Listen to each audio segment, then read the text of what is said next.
Quoi de plus amusant que de créer des mondes virtuels installés dans son fauteuil? Mais même comme ça, construire une ville, gérer son développement à travers le temps n'est pas chose facile. Tant de paramètres à contrôler, tant de variantes qui décident de son déclin ou de sa réussite. De quoi me demander à quoi ressembleront dans le futur toutes ces villes que je connais?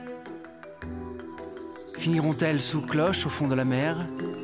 Ou suspendues dans le ciel, encombrées de voitures volantes, avec des gratte-ciel à perte de vue?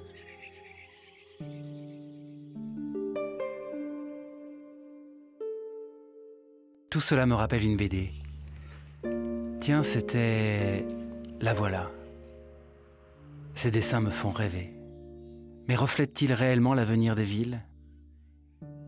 Tout cela mérite une enquête. Schuiten et Peters, les voilà, mes premiers témoins à rencontrer.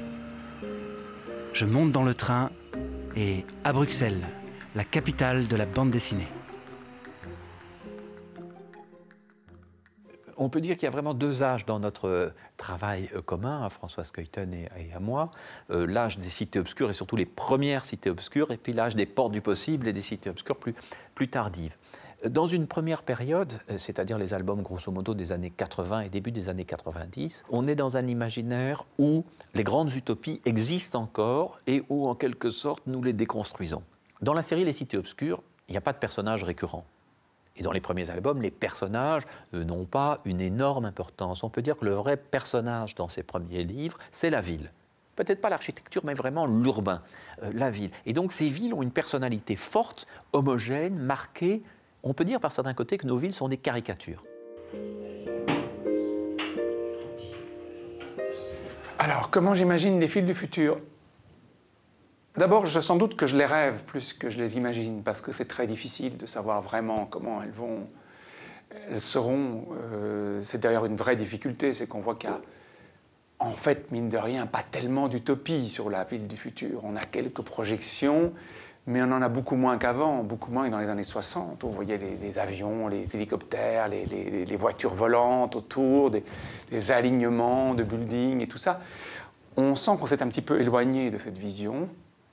Je dirais qu'à un certain moment, l'état du monde a transformé complètement cette vision de la ville et que nous-mêmes, dans nos imaginaires, dans notre perçu, à travers nos voyages, nos lectures, etc., on a commencé à réagir autrement. Et là, on s'est dit finalement, critiquer l'utopie, ça n'a plus beaucoup de sens puisqu'il y a plus grand monde qui porte le projet utopique, notamment sur le plan urbain, on est vraiment dans la gestion, et donc remettons-nous à rêver.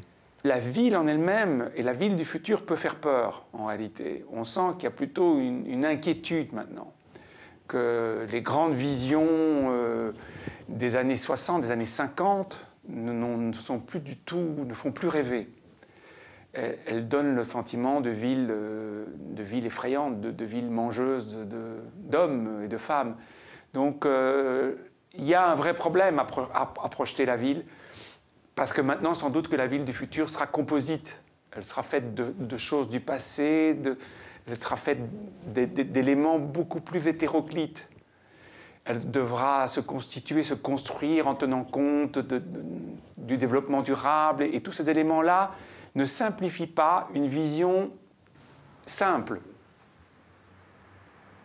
Est-ce que le lieu de la ville utopique n'est pas le roman, n'est pas le film, n'est pas le décor de théâtre ou n'est pas la bande dessinée?